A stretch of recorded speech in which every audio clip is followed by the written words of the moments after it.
This is the Mobile Tech Podcast, brought to you by worldpodcasts.com. Now here's your host, Tech Girl, Miriam Joie. Brought to you by Mint Mobile. Stay tuned for a special offer at the end of the show. Hi, and welcome to the Mobile Tech Podcast. I'm your host, Miriam Joie, and today is, well, depends where you are, but today is Wednesday, November 6th for me, and Richard Lai, my guest. It's November 7th, Thursday. Hi, Richard. Hello, Miriam. Good to see you. How are you? I'm okay, still alive. A little. The news from last night, my time was. Yes, it's been a rough day for us here in North America. I am currently in Vancouver at my second home, but I'll be in San Francisco tomorrow. Yes, I hope everybody's okay out there, and as okay as we can be right now. This is episode 400, and this matters because you, Richard, have been almost on every 100th episode. So you were on episode 2. Technically, there's not really an episode 1. The folks that own the World Podcast Network did a kind of intro episode with me, and then you were essentially my first guest on episode 2. Yes. And then you were, for some reason, you didn't get you for 100, but I got you for 101, which I think is kind of actually fitting because 101, has that significance. And then you've been on 200, 300, and now 400. And then somehow you ended up on 66 as well, which is interesting. Yeah, so, something interesting happened then, but yeah. Yeah, welcome congratulations, 400, that's a huge milestone. And you've kept going with this podcasting, and now it seems to be making it's a trend. I think it's still a growing trend, would you say? I think it's interesting. Yeah, let's talk about it a bit because I don't think the audience really knows the history. I started podcasting when I was at Engadget, when we worked together at Engadget. I'm a natural talker, so it was like, okay, let's do. And at the time, there was the Engadget podcast, and because I was senior mobile editor, and there used to be an Engadget mobile domain, yes. I was kind of like owning that a bit. And so They said, hey, do you want to do your own podcast? And I said, sure. But at the time, I kind of inherited it from the previous folks, right? Chris Ziegler. And, and then, Zach and I did it for a while. Then Brad and I did it for a while. And we actually broadcasted live. There was no video, but it was audio and it was live and recorded. And, we had, thankfully, somebody to help us edit, which was Trent. Remember Trent? Yeah, good old Trent. And Trent is gone on to do wonderful things in his life. He worked for Google for a while, for their events team. He's in Los Angeles. Thank you, Trent, if you're listening, for all the editing work you did. Now that me and Theo, my producer, we edit the podcast, I know how much work it is. Every week, I spend about 10 hours of my time editing, or Theo does, or we split it, to edit both the audio and the video versions of the podcast, because there is a video version for the Patreons. If you are on Patreon, and if you're not, stay tuned. I'll tell you how to get on. It's patreon.com/TNKGRL. But anyway, so 7 years ago, I, at the time, was kind of decided I want to do my own thing. At Engadget, I left Engadget in 2013. And so obviously I stopped doing the podcast. And then I worked kind of the other side of the world, on the PR side for a bit with Pebble. But I kind of did a very brief video only podcast. I don't know if you're ever on that one. It was kind of monthly, and it's on YouTube. You can find it on my channel, mobiletechpodcast.com. And I interviewed a few people. I think I remember Joshua Vergara was on, a few other folks. And that was my beginning of kind of getting back into it. And I thought a video version monthly would be good, but I somehow couldn't kind of like maintain it. And then I was approached by Paul Spain, who's the owner of World Podcasts. And he said, hey, listen, we'd love to host your podcast.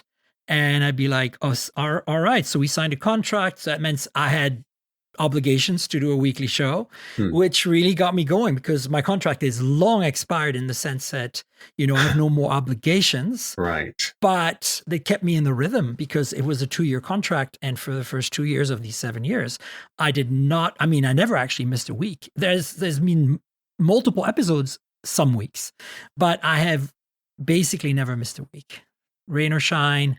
Well done. Holidays or not, travel or not. So that's been the plan. And I'm hoping to do this for as many more years and have you on 500, 600, 700. So yeah, that's kind of the story for those of you who didn't know. No, respect for keeping it going for this long and for the consistency. It's not everyone can maintain that, and you do get days off, sick leave or whatever, but you managed to keep it up. So that's amazing. Thank you. Well done. It's a lot of discipline. Yeah. The challenge is always to find someone in advance, schedule them, and then, find some good topics. And then, of course, the editing part. But also what's not too easy is, when you're traveling, there's moving parts, time zones. And that's why I've been kind of toying with the idea of doing a live version. But live means you need to do it at a specific time. Yes. I'm finally at a place now where I always kind of like come out with the video version comes out in advance for the Patreons, and it comes out usually like on Saturdays sometimes maybe early morning Sundays. And then I publish later on Sunday, usually afternoon, which is my time, mostly Pacific time. So it's like for you, it would be like Monday. And for people in North America, it might be in the evening if you're East Coast, and Europe, you'll probably get on Monday morning. So that actually took a while to kind of like get the discipline of not just, recording it every week, but publishing it roughly within like a 4 or 5 hour window every week, And you reckon that's the best time to publish a honestly, podcast? It kind of just happened. I didn't try to find the best time. There is certainly a variety of podcasts coming out, variety of times, and I'm not really like figuring out what the best is. It seems like my audience is pretty happy, so I'll just stick with it. Basically. Nice. That's all that matters. Yes. Yeah. And so, that's where we're at. And, I've kind of expanded the topics a little bit. Like now there's, of course, all the mobile stuff as usual, the phones, the earbuds, all the personal audio, headphones, smartwatches. So I've added cars and car tech and mostly EV because I do a bit of that for Tech Radar. Nice. And other publications. This kind of all happened during COVID, where the folks at Tech Radar approached me and said, hey, would you write like a weekly column or bi-weekly or monthly or something? And I said, sure. Right now we're kind of more or less monthly, maybe sometimes bi-weekly. But, that also worked out pretty well because, as you know, when Tim Stevens was our editor-in-chief, he is also a car person like me. So we kind of looked at each other one day, virtually speaking, in the chat room and said, why don't we do some car stuff? And then we're both like, we don't have time for that. And then we're like, well, we'll just make time for it. And you know how it is. And so Tim went on to become a car journalist for quite a while. He was at CNET, and, now he's freelancing and doing incredible work. Yeah, Tim he Stevens, does that. You should check him out. Oh, yeah. And he does that for Engadget every now and then as well. Yeah. And then, others, The Verge and the Car Pubs and wow. TechCrunch as well. I've seen articles there. Some lifestyle. He's done some design magazines as well. It's some printed stuff too. Wow. No, he's very prolific. Nice. I do miss him. Yeah. What about you, Richard? What have you been up to? Because you were at Engadget for a long time, but that ended recently. So for those who don't know, I left Engadget at the end of February because it is what it is. Half the team had to go. So that was like 10 people, I think, around. That's my guess anyway. And I took a little break because why not? And I've since been picking up various freelance projects. So I still do some freelancing video production / writing for Hong Kong-based website called radii.co. So it's radii.co. So nice. It's more about the lifestyle, bit of culture, a bit of food, and underground music from the China and Asia regions. Awesome. And it's targeting the slightly younger audience, the hipsters, so to speak, English-speaking hipsters from outside this part of the world, or maybe in Southeast Asia. So it's more about like showing off what's actually cool and what's what's happening on our side of the world. So they asked me to help boost their tech-related content. And I've helped them create a new series where we feature startups and we do interviews with their founders. And so far, so good.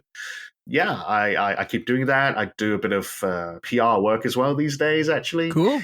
Yeah, so there's a bit of everything. And yeah, but yeah, I mean, I didn't think I would want to rejoin the tech media world, so to speak. But never say never, really. I mean, yeah, it's like I do consulting as well. I work with companies still, like startups and big companies, helping them with their kind of go to market, doing product validation, telling them, hey, this is not big. You shouldn't launch it. These are the reasons why. Or, hey, you're ready to go. And here are some of the things you should put on a pedestal when you launch this product. A lot of companies, big and small, are kind of very much tunnel visioning about what they're coming out with, and they're not always quite aware of the kind of where the industry is at. And so that helps. If you're listening and you want to hire me for that, I will be happy to help you. My specialty is obviously consumer electronics and related products.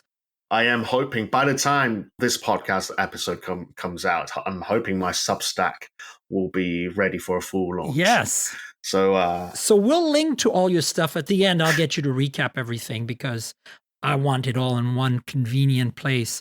Thank you. Yeah, folks, Richard and I worked together for many years. You ran Engadget Chinese for a long time. Right.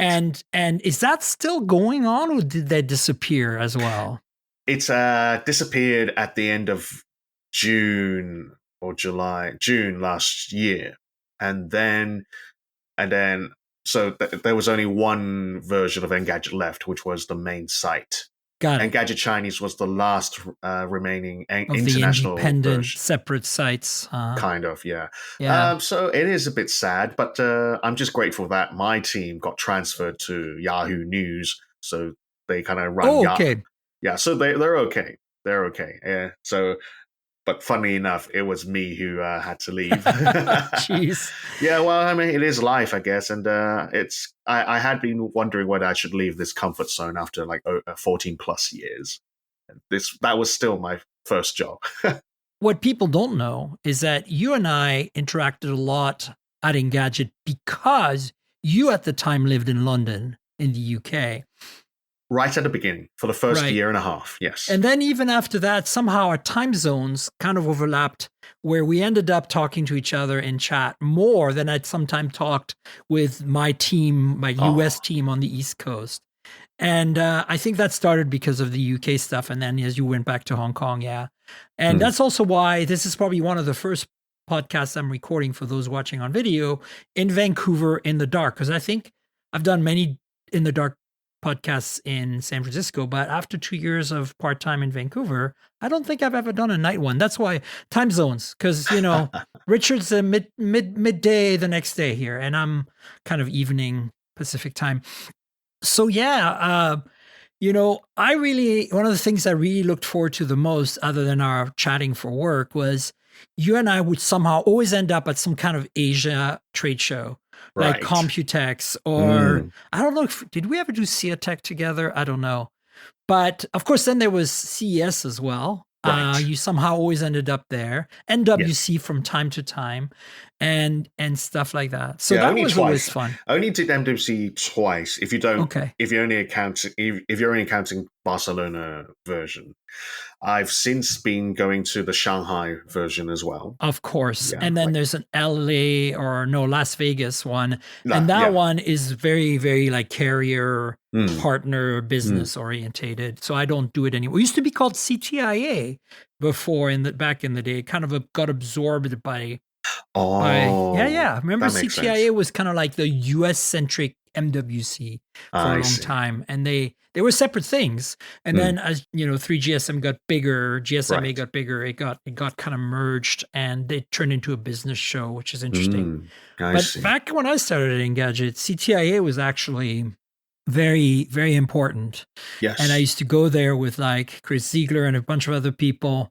Used to be generally in Florida, in Orlando, or in New Orleans. They did it in New Orleans. I think the last time I went, this is going to date us. Last time I went was when Brad was still very early on and was my right-hand person, Brad Mullen. Yes. And they were just launching the HTC, what Evo. was it? Yeah, but not the first one. It was like the Evo 4G, I want to say. The first 4G Well, 4G, one. I guess, right? Was it like a WiMAX or something?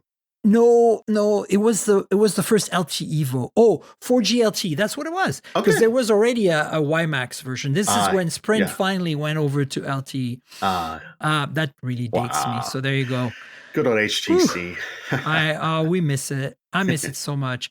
But hey, you go to Taiwan kind of regularly, like you go to Japan regularly. It's not too far for you. Yeah. So how popular is HTC? Because they still make phones for the Taiwanese market that we kind of cover sometimes, because I see it pop up on GSM Arena and stuff. But have you played with them? Are they popular? I still see some HTC presence whenever I go to, say, Taipei, but it's clearly not not as big of a deal as it was these days. So they only have like literally one model now under it's branded under the U series. That's U series, yeah. And they don't use the flagship processor for obvious reasons. No, they're like mid-range-ish, right? But they're not too bad. Like the specs always look okay to me. Well, it's like from a design standpoint, it doesn't stand out. They're ODM designs, right? They're not they feel like ODM. Yeah. So it's hard for me to say what's so special, but it just feels like, I hate to say it because, you and I, we go way back when it comes to HTC, and I don't know why they still keep doing it. To be honest, it feels like they're clinging on to this one model just to say they're still a mobile company when their main business is VR. Business VR too. Like I don't even think they're that popular in consumer VR anymore. Yeah. What other companies have we come and gone? Well, actually, by comparison, maybe I see a bit more Asus over there, actually, these days. Well, that makes sense. But they're still pretty, they still sell their phone here in the US. Right. Both the ROG phones and the Zen phones. Yes. So I think, they're not a big player by any means, like Sony, right? They're still making phones, although they left the U.S. market. We never got the latest Xperia 1 here. It exists. We know it exists, but we used to get review units, and no. So Sony is also still popular in Taiwan. I think the cultural similarities, the common ground, so to speak, between Taiwan and Japan helps a lot. And so you naturally have a lot of fans who really like the Japanese design from Sony. I like it too, to be frank. I've always got a soft spot for Sony because I'm older, and I remember all this technology from Sony in the 90s and the 80s that really was always in my head. And it was like, whether it be PlayStation, and I'm biased again because I worked at Sony for PlayStation, but whether it's Sony PlayStation, whether it's the stereo equipment, the video equipment, TV equipment, or even like the mini disc, because I use mini disc, disc, or if it's Walkman or Discman. I had a number of different Sony and Aiwa set players back in the day, and then Discman from like Panasonic and Techniques and whatever, Matsushita, right? And of course Sony, and then mini disc it was always either Sharp or Sony for me. So I never was Panasonic? Exclusive. No, interestingly, for mini disc, I think I would stick, like the Sharp units I got were from Japan. They were imports, whereas the Sony ones were sold in the 90s. At the time I lived in Canada, so they were sold in Canada. But yeah, I don't know. I think I got kind of obsessed with Sharp for some reason. And whereas with the Discman, I kind of always used to really enjoy the Techniques, Panasonic, Matsushita ones. And then with tape, again, Sony was always there, but I was definitely my number 2 choice, or sometimes number 1, depending. I changed Walkmans regularly, and it was high school for me, right? So I changed, and Discman was college. So, and mini disc was the beginning of my game career, I guess. Well, it was delayed. Like we got mini disc in, I think, a year or two after Japan, so we didn't get it right away. No wonder. I was going to say, Yeah, like your I think mini timeline. disc was still Mm. like, even as the iPod was coming into play, it was never big in North America, but there was definitely like into 2005s and so there was still some mini disc activity, even though the iPhone was coming out 2 years later, right? Yeah, I Kind of miss the crazy to days. think about that. Did you ever use those tiny MP3 players that are basically just USB dongles? Yeah. Oh, And, yeah. Oh, yeah. I had like those they became a dime a dozen at one point. I remember like picking one up because I forgot mine or something. I picking up one up for 20 or 30 like euros at an airport somewhere in Europe, like some Chinese no-name brand, you know. Kind of like nowadays you can go to like Amazon or, you know, like any of these marketplaces that sell online that sell stuff like Temu or whatever, right? And Temu, yeah. There's a bunch, right? Right. Yeah. But I kind of, this is kind of what I love about tech. When tech becomes so prevalent, so ubiquitous, so, generic that like, and that's why I love these janky, weird phones, like the Yuli phones or the Black Views and stuff. I mean, they're getting more brandy now. But there was a time when those phones were kind of like, oh, you want some magic mystery phone with a massively weird battery and like some kind of like, kind of like thermal camera or like some kind of weird laser tape measure built in. Those are the people you should talk to. Like Unihertz or whatever they used to do. Tiny 45. Like that was their thing, the jelly bean, whatever it's called. Yeah, but they're still around. Yeah, I kind of love that.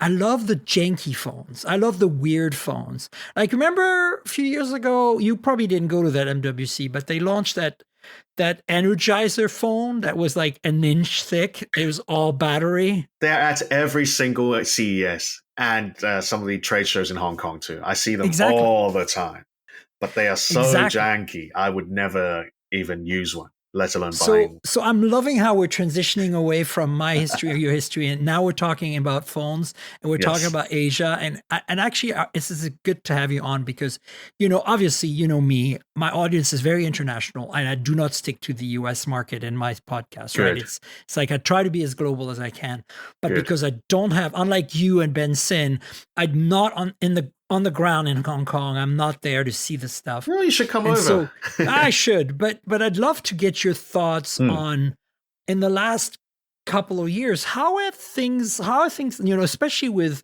the Chinese market and Hong Kong kind of evolving, like how's it looking like in Hong Kong? What are you seeing as trends? What are you seeing that's not too hot anymore in terms of phones? When you go to, your favorite importer, you should, by the way, pitch them at some point. Because I'm sure yes. Trinity Electronics. Yes, I'm actually going to have dinner with the boss sometime next week. Going to catch up.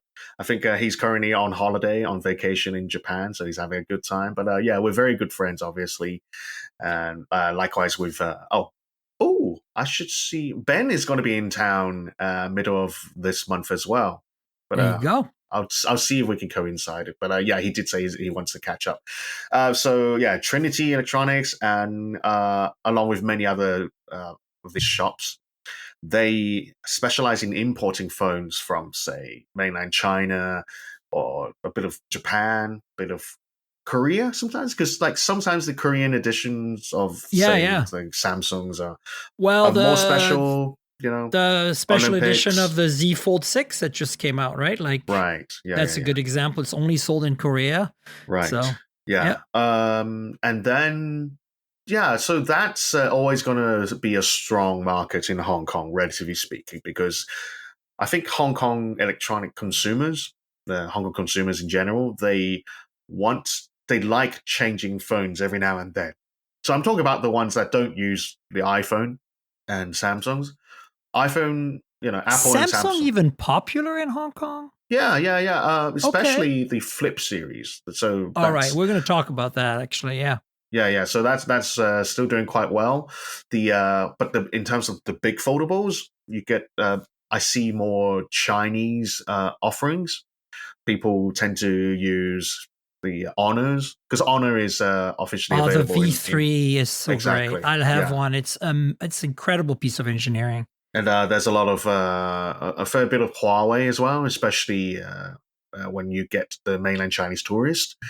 And then you've got the usual the Xiaomi's, the Vivos, occasionally Oppo / OnePlus in terms of the big foldables. But that's not so big in Hong Kong.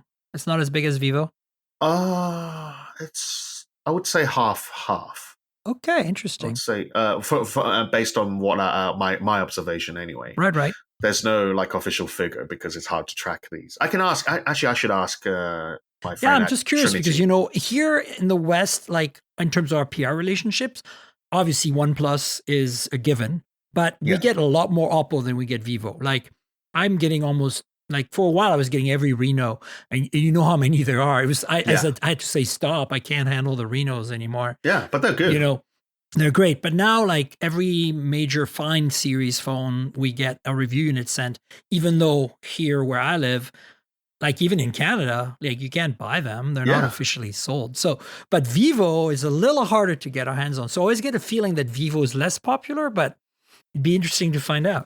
It's Vivo is obviously one of the big brands in China. So if you go to China, and depending on which regions you go to, you may see more Vivo, not necessarily flagships, but they do very well in mid-range as well, because that's always been their staple. Likewise with Oppo. So again, I think we're going to talk about that in a moment. And then they also have Realme, their sister brand, right? And, which we can talk about in a second. For the Patreons. Oh, look at that! I know. I already showed it last week, but now I've played with it, so I've got some opinions. Also, the embargo is lifted, so I can actually talk about it. Yes, you got the box. Hey, turn the box around for a second. Does yours say Snapdragon 8 Gen 4? Yes, Mine I'll try does. And hide the label. Why? It should say it. Yeah, why not? Yeah, but it's not. It's 8 Elite. But it says 8 Gen 4. Oh, I see what you mean. Yes. That's hilarious. Isn't it? Oh, this is... Wow. I kind of don't want to open this now. It's like a very, very rare edition. It's very rare. Like so they're aware of that. And the retail box will not have that. But it's a good souvenir to have. Yes. But I received mine late, you know that. Yes, clearly. Well, because given my current status, it's understandable. But I still keep in touch with them. They sent me the review guide, and then I was like, "Are you guys supposed to send me a unit as well?" And they're like, "Oh, sorry about that." Oh, yeah. So I got the review guide before I got this. Yeah. So I got this like I've been here in Vancouver for a week, and I got it just before coming from San Francisco. I arrived in San Francisco the day before. So I did a quick unboxing video, and I left the box in at San Francisco. So then when the podcast recorded last week, I didn't have the box to show. So I'm so glad you have the box. Yes. So because look at that. Snapdragon 8 Gen 4. That they did. So I think what we've concluded here is that Qualcomm must have come up with the 8 Elite name very last minute in terms of marketing. Which is a good move, I think. Yeah, it matches the X Elite. I think it's smart. I mean, it's a little annoying that they keep changing the nomenclature. I wish I could just stick with something. They've changed it so many times, though. The Snapdragon 888. Oh, that was so Chinese. So Chinese. It was clearly, I bet you, it was like suggested by some Chinese brand's boss. Yeah.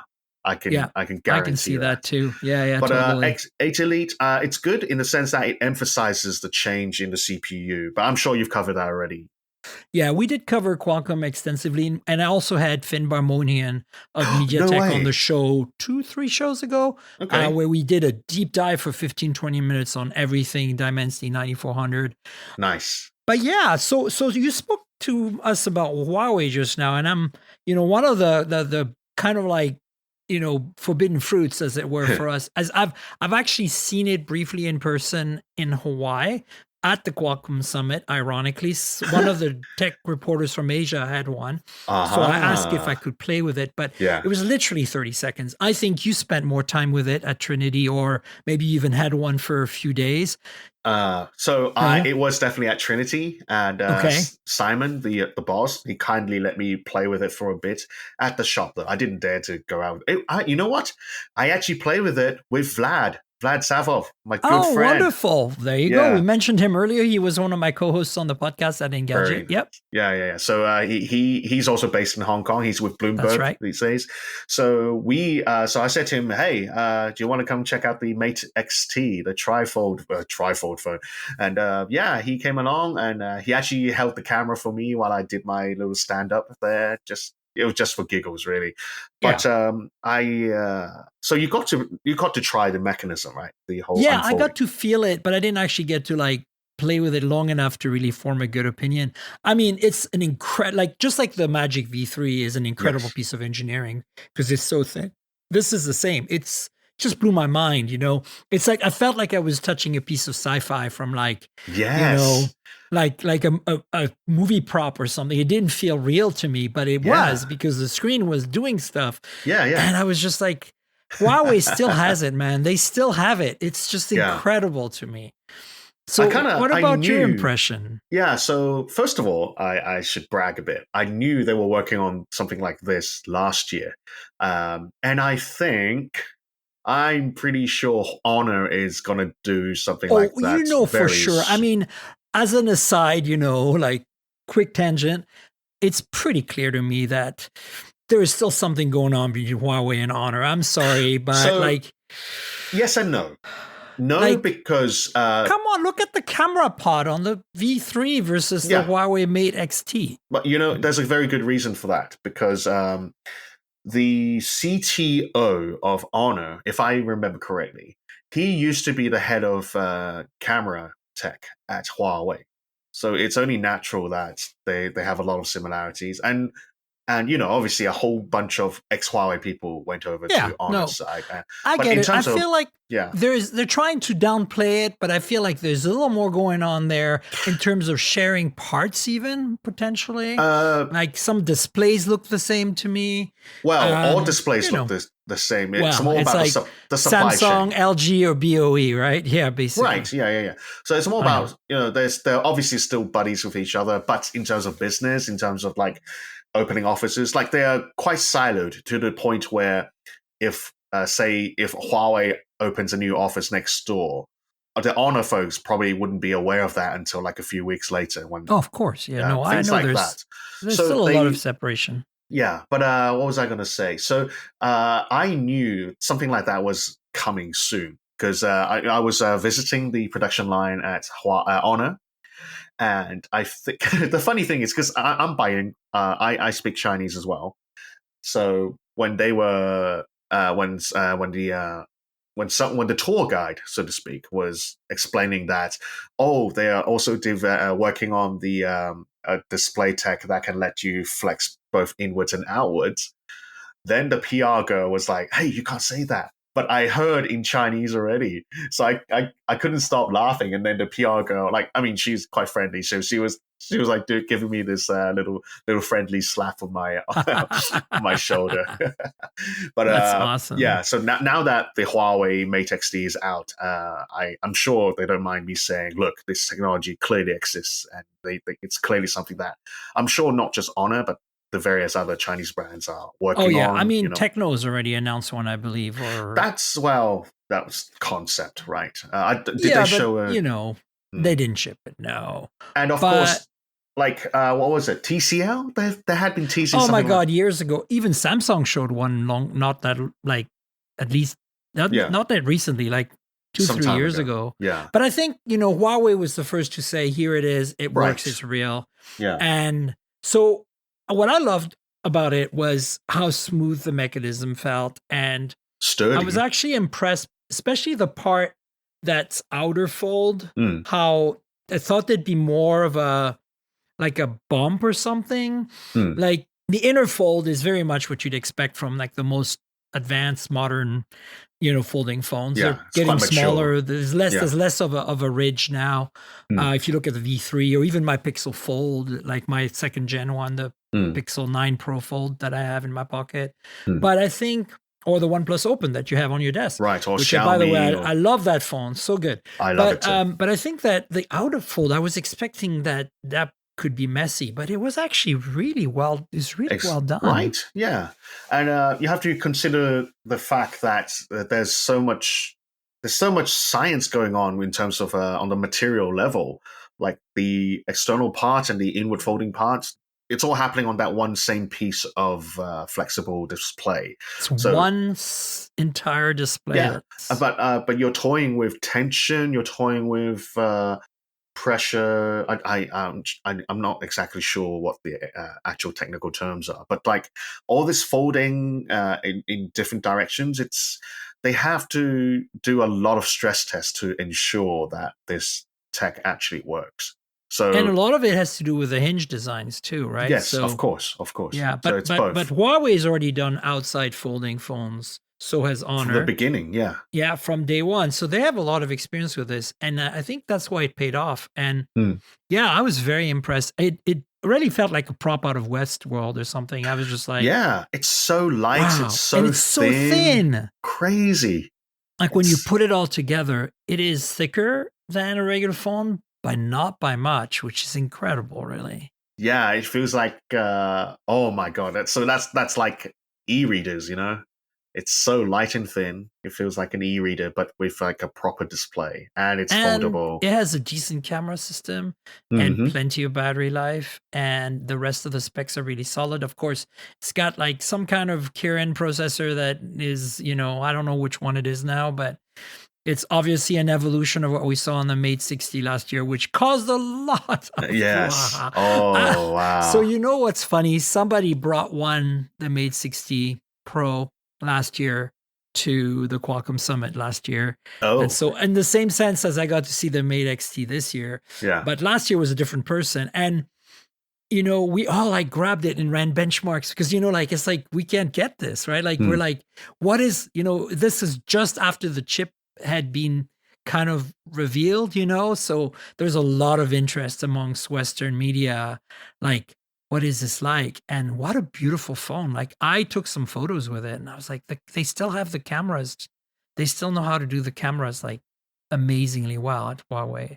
So good. I have to say, I still have a P40 Pro Plus because that's still one of the best camera phones ever made. Yeah. I mean, it's all subjective. Like with Huawei, likewise with Vivo and the early days of Samsung, I personally prefer more natural reproduction. I get it. But of course, there are times when, like, especially when it comes to food or nighttime, you want to like boost the saturation up to almost max. I just appreciate the effort put into the hardware and the software and the synergy between the two on the camera side, right? And then the Leica back in the day, and now it's not there anymore, but well, it's on Xiaomi now. Xiaomi, right? I've got a 14 Ultra, nice. And I have to say, it's like last year. So I don't know if you know this. I think the audience knows, but last year, Richard, last year in February this year, just before the 14 Ultra was announced, I already had the Oppo Find X7 Ultra, right?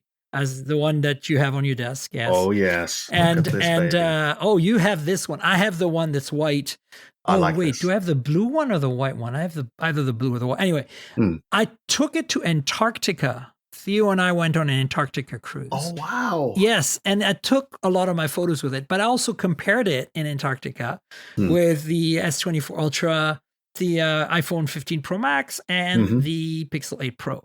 And, I wrote a story for Forbes, if you go and find it, comparing my experience. And then I wrote a story for Elena at Geekspin about like the camera experience on the Ultra, the Find X7 Ultra. One of my favorite phones. But then the Xiaomi 14 Ultra came out, and I have to say, I think I like the Xiaomi better. There's something about that variable aperture that just gives you so much control. And don't get me wrong, because I think they're so close. And in some ways, I think that I kind of prefer the telephoto on I prefer telephoto on the Oppo. I prefer portraits and main sensor experience on the Xiaomi. but it's so close. And like these are like the camera kit for the Xiaomi makes it really makes it, right? Like I actually bought a polarizing filter to mount on, so that, because I take a lot of photos of cars. Did the kit not come with one? Is polarizing removes a lot of the reflections. Yes, so that's right. Depends how and you can adjust it too. Like you can dial in the amount by rotating the polarizer, because polarizers are orientated. So if you rotate it, you're changing, and you can literally see in the screen, like the reflections go away and then the reflections come back, and you kind of dial in how much reflection you want. It's really great. And then you can put an ND filter, because it's, it's a standard, whatever, like 8 centimeter filter mount. Mm-hmm. I thought the photography kit came with a filter. Like some sort of filter. It does not. It comes with an adapter ring for any kind of standard filter. Right, and the grip. So it has these 2 bezel rings that look pretty, and then it has like an orange and a silver, and then it has the adapter ring, which then you can mount another thing on it. But then the grip, with the extra battery and everything is completely programmable. Every button, every rocker, everything. So good. Very cool. Yeah, I'm with you. You and I are on the same page, exactly the same page in terms of our preferences when it comes to Oppo versus Xiaomi. I love the telephoto, the periscopic telephoto cameras on my Oppo. And so it's interesting, by the way, that the last year in BBK land, not Vivo, but like Oppo, Realme, and OnePlus land, on flagships, there was a 3x periscope telephoto, right? We have it on the Open. You have it on the OnePlus 12. You have it on the Realme GT5 Pro last year. They were all very identical, very similar, slight different sensors, but essentially the same lens. And of course, the one telephoto on the Find X7 Ultra was also a 3x and was that one. But this year, that has been replaced on all these phones. The upcoming 13, based on the specs we saw from China, the upcoming X8, the upcoming X8 Pro from Oppo, and this Realme here as well. They've replaced it with a tetraprism, basically a dual prism 3x telephoto. It's very similar to what is in the iPhone 16 and 15 Pro Max from last year. And so it's takes up less space inside the phone, but it still gives you like a very fast lens, f/4 2.6. And I've compared the specs and they're all pretty much the same. So so that's actually very interesting to me, because it means that they're kind of across the board in Oppo, OnePlus, and Realme land using the same lens for that 3x telephoto on their high-end flagships. I have the Find X8 and Find X8 Pro here. I cannot show them to you and I cannot talk about them, but just be aware that they are around and they're coming. Yeah. And I'm excited about them, but right now I'm really having a good time with this phone. The only thing that is a downgrade from last year, the Realme GT7 Pro here, is that it doesn't have wireless charging. Last year it did. And you know me, I like me a good wireless charging. But 6,500 milliamp hour battery. Sweet. 120 watt charging. It's pretty great. Yeah. And the rest of the specs are, pretty much what you expect from flagship. Metal build. This display is 6,000 nit display, which is insane. Like peak, of course, right? But it's also a flat, but it's quad rounded. Like the actual viewing area is flat, but the edge of the glass is like 2.5D all the way around. Feels really nice in hand, especially when you're doing, the gestures. Like when you're doing this, like it's really feels so nice, because you can do it from the bottom too, because there's like a little rounded edge there. Right. And then metal frame, stereo speakers, ultrasonic. Also, all of these phones, all of them, OnePlus 13, X8, and this again, we know this because they've told us. This is not me breaking any embargo, because they told us the specs on the X8 and X8 Pro, but they all have ultrasonic fingerprint sensors now. So does a Realme. Is it supposed to be better? Because I don't know, but I'm just saying it's interesting that like there's definitely some parts. Oh, the common parts, like commonality here, some economies of scale going on in BBK land, because the same 3x telephoto, the same fingerprint sensor, and the display is all different. This is a Samsung display. It's one of the best, one of the highest tech displays you can get, but it's only 1220p. It's not like a quad HD like the Find X series has, or like I presume I think the OnePlus 13 had a quad HD. That one's made by BOE. And again, we know all this because they launched the phone in China already. So, and they know, yeah. And but still, I mean, it's for its performance, it's very, very well priced, very competitive. What's the price in China for you, or in Hong Kong for you? Oh, well, this is not officially available in Hong Kong either. So do you because I don't think they give us pricing for the global model. This is a global model. It has Google Play services and everything. No idea. Yeah, I think I heard rumors. The Chinese price translated was about $550 to $600 US, which is insane for what you're getting there. Yeah, I'm trying to see if I can. I don't know if they ever. Oh, they did send me the press release, I think. Oh, they sent me a lot of stuff, but they never give us pricing, especially for the global model, which is what we really need, right? But yeah, it's interesting. Well, you can always just buy the China model and then stick the Google Play stuff into it. Absolutely. Okay, so it's not that big of a deal. It starts from 3,600 yuan, so that's CNY to USD, $500. Yeah, that's what I thought. 550 is what I saw.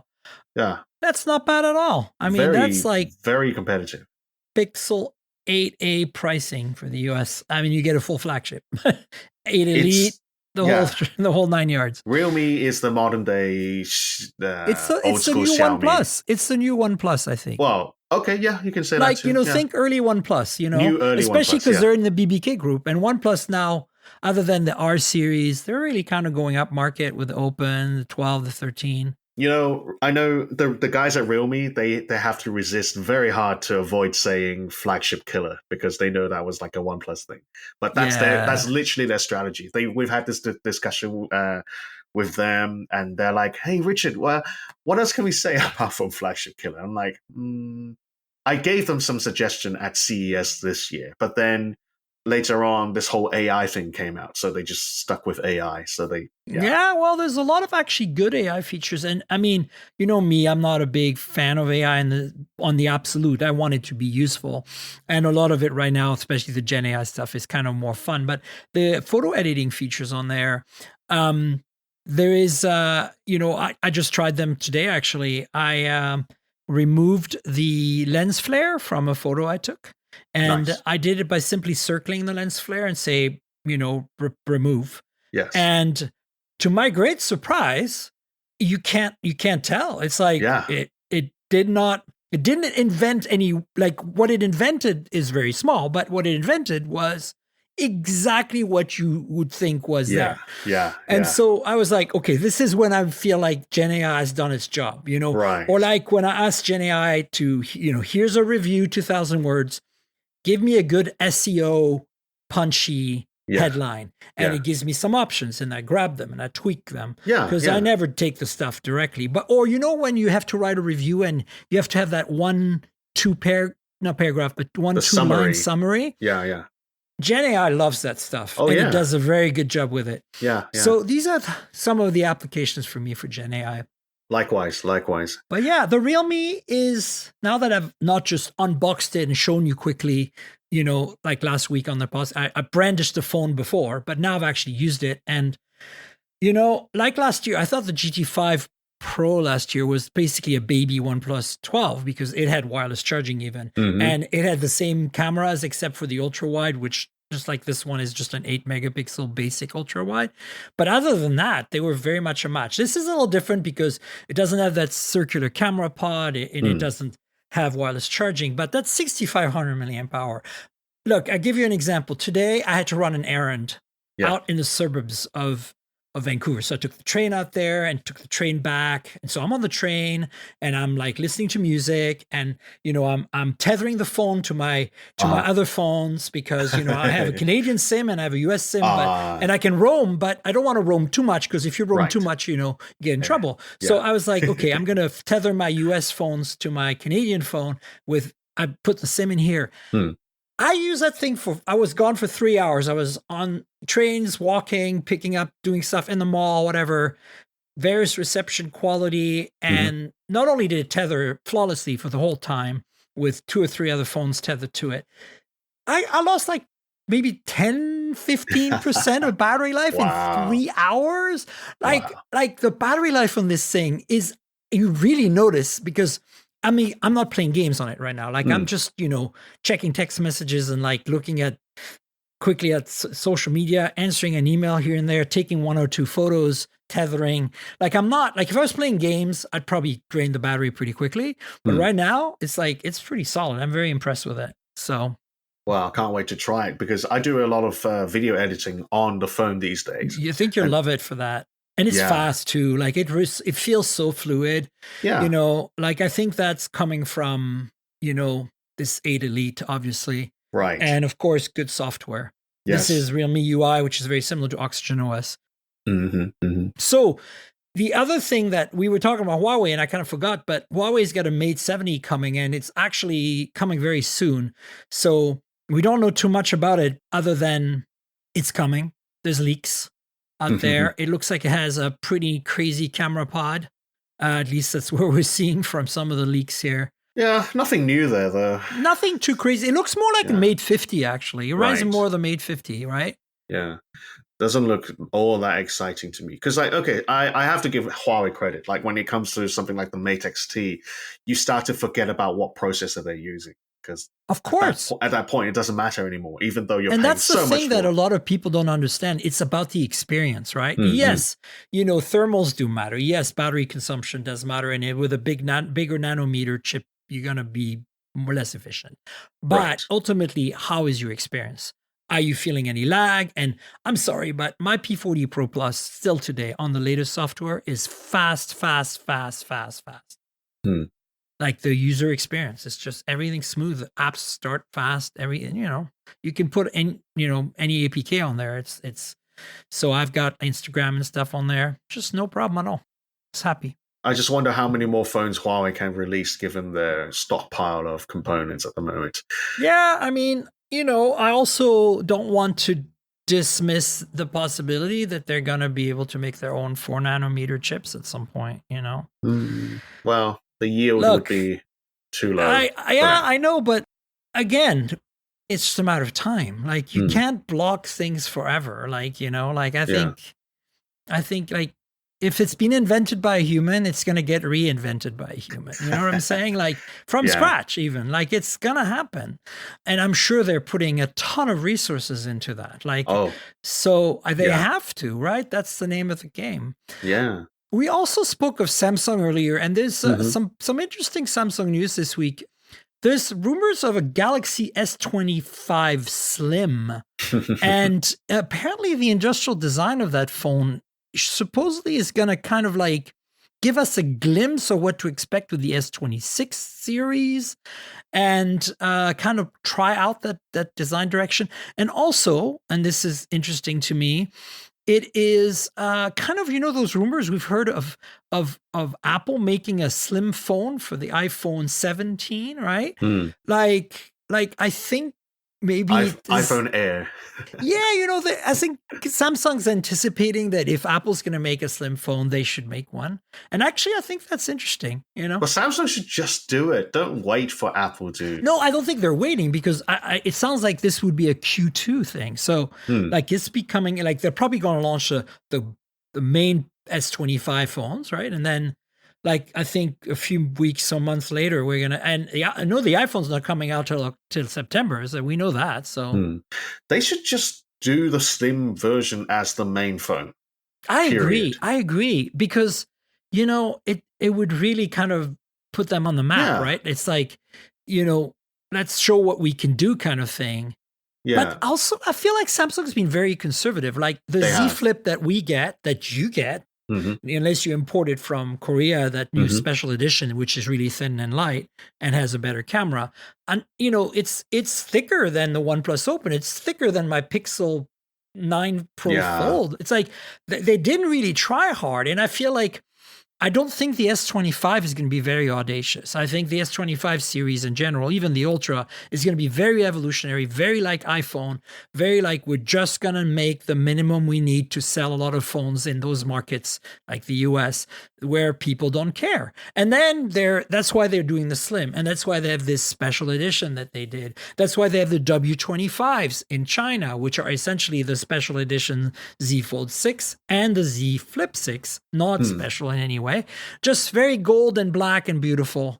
Yeah. Are these phones popular in China, do you think, those W series? Here's a bit of history about the W series in China. That's what we want on the podcast.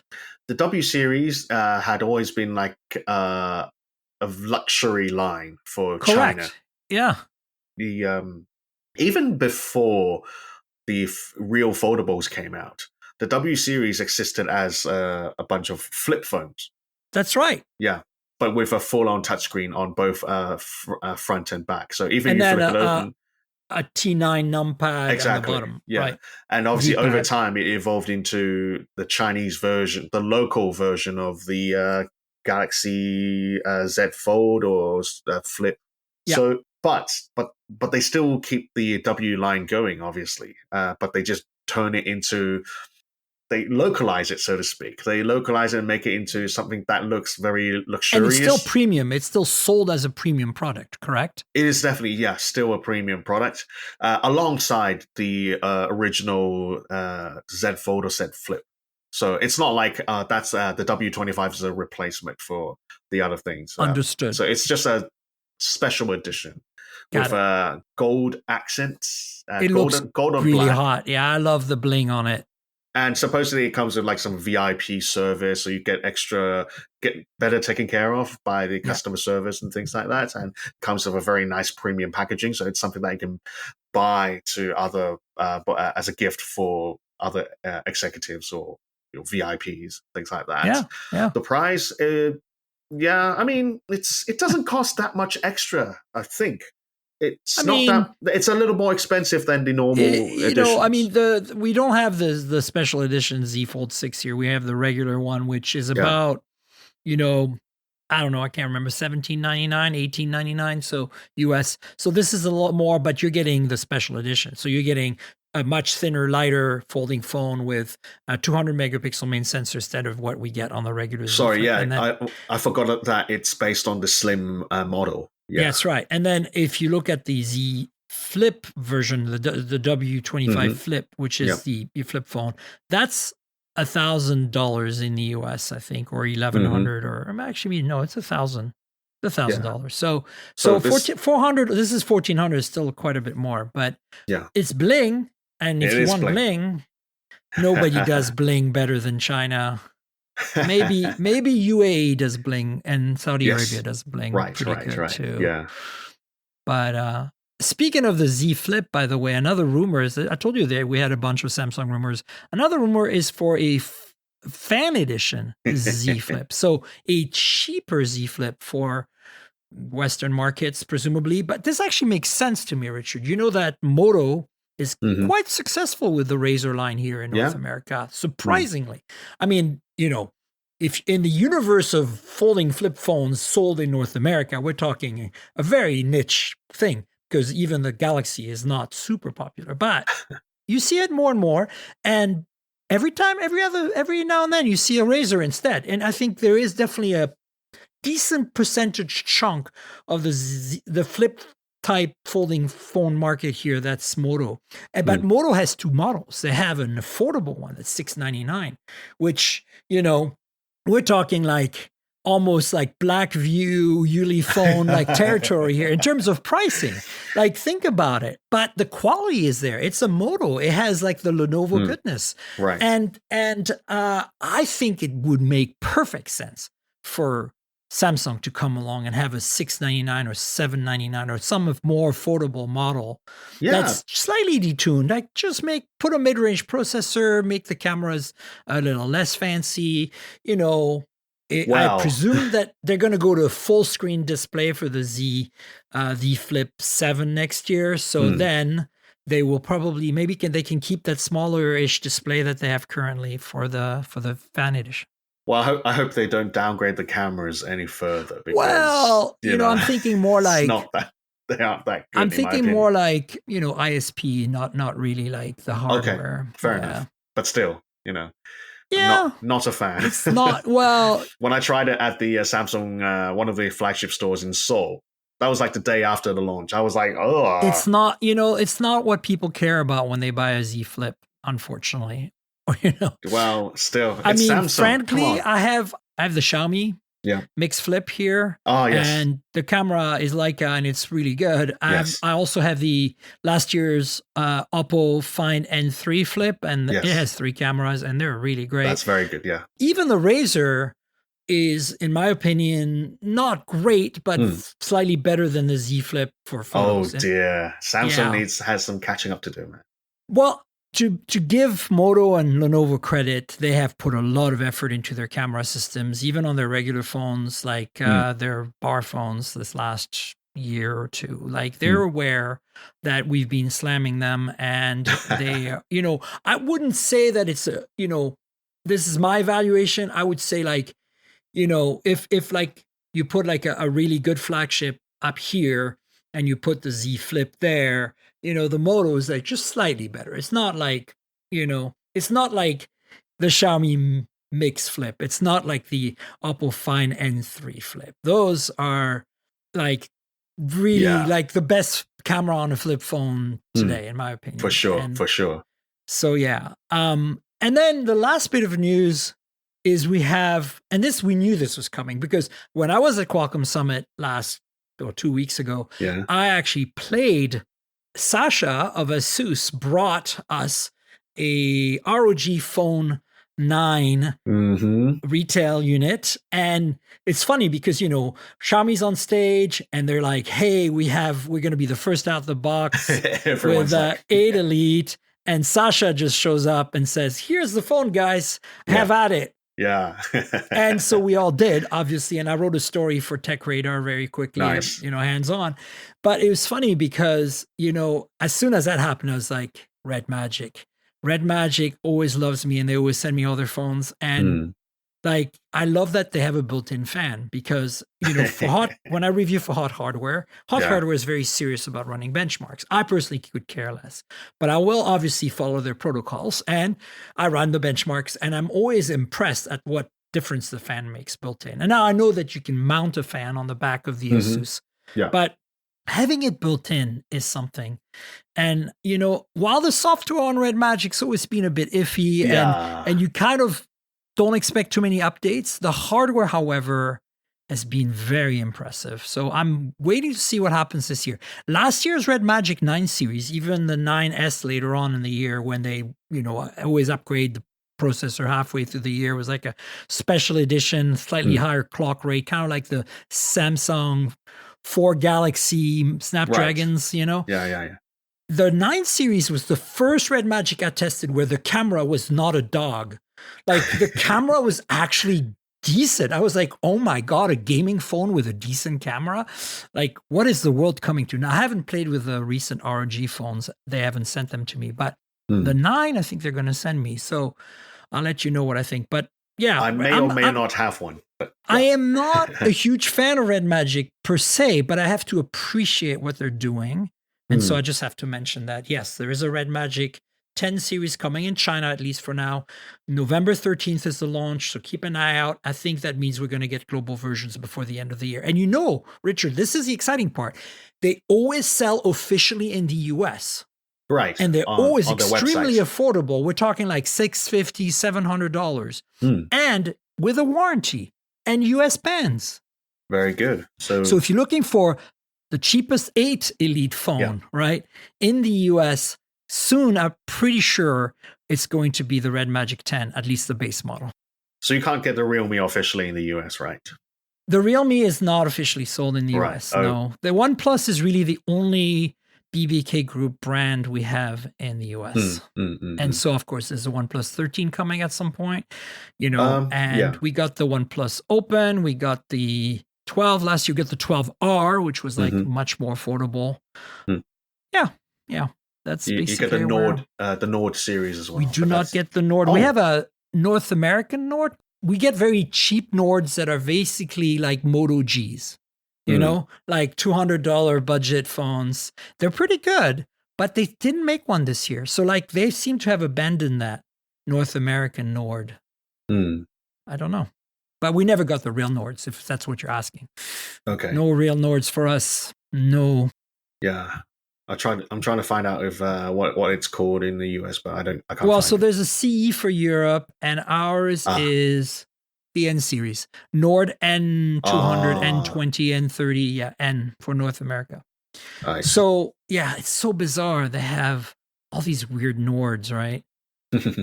But this year we didn't get an N, because here's the thing. What happened was OnePlus got in bed with T-Mobile for the OnePlus 6T. And that was the first like official partnership, like in the stores, big rah. And, you know, it died off after the OnePlus 10, I want to say, because the 11 wasn't available to carriers. The 12 wasn't either. So then we also got the 10T that wasn't available to carriers, and we got the 12R that wasn't available to carriers. But right around that time is also when they stopped making the N series. Like we got N series 2023, but no N series in 2024. Oh, well. Lack of demand, maybe. Well, yeah, who knows? We should wrap up, Richard. Yeah. Do you want to tell folks in more detail about where they can find you on the internet? Your handles, your channels, your publications, your freelance stuff, all of it. Hi. So, yes. If you want to follow me, I am Richard Lai HK on Instagram. That's where I'm most active these days. So it's Lai's LAI HK for Hong Kong. So Richard Lai HK. I'm also on Twitter. That's only Richard Lai, Richard LAI. And yeah, that's pretty much it. I am hoping to launch my Substack very soon. So by the time this episode goes out, hopefully my Substack will be ready and you'll catch my announcement on my either Instagram or Twitter, Threads, etc., etc. And I am currently I've been freelancing for various sites and brands and products. I did a bit of translation work even for a London mobile analyst firm, and I'm helping out with a Kickstarter campaign of a new product that maybe Miriam, you'll be interested as well. I'll tell you offline. Hit me up.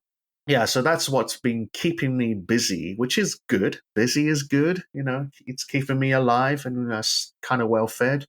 But yeah, I'm always up for doing more work. I may be checking out an AR conference in Hangzhou later this month, so that'll be something as well. And yeah, do some interviews and play with new toys. And yeah, I'm grateful that at brands like Realme and you know, maybe Asus, maybe Insta360, etc. These brands, I still get to play with their latest toys, and yeah, life is relatively good. Life is okay. So yeah, again, yeah, feel free to follow me on Instagram and Twitter, and yeah, and my Substack coming soon. So any support will be much appreciated.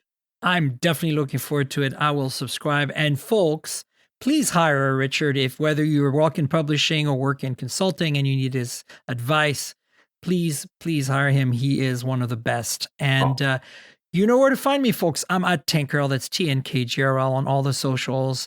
Still on Twitter, but I'm also on Threads where I'm pretty active. Instagram. Of course, there is Blue Sky and Mastodon, Facebook, all that.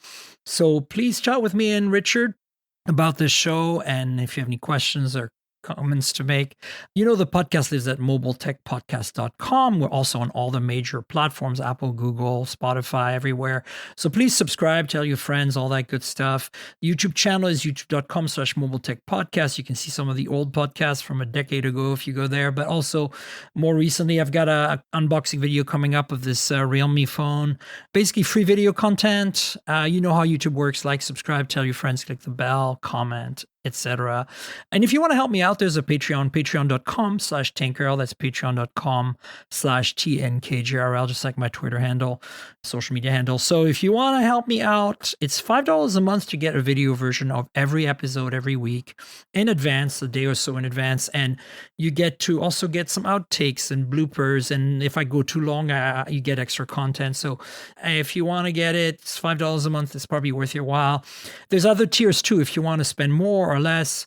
But if you want to support me, I'd appreciate it. So consider that, patreon.com/TNKGRL. And if you don't want to use Patreon, there's a way to give a donation through PayPal in the show notes. Just click on the button there and you can buy me a coffee or something.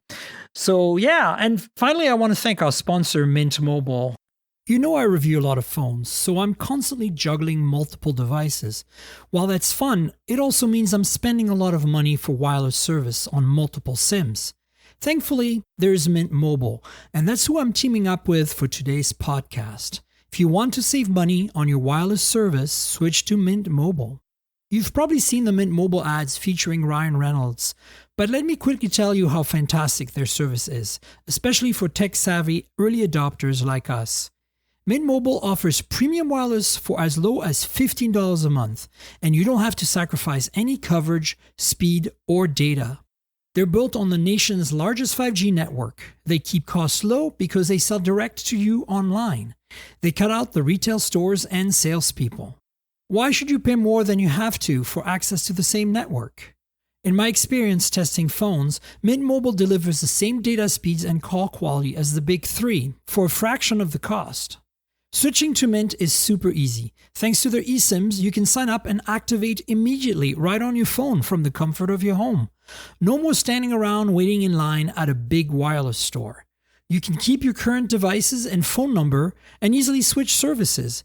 And if your phone isn't eSIM compatible, Mint will ship you a new SIM card free of charge.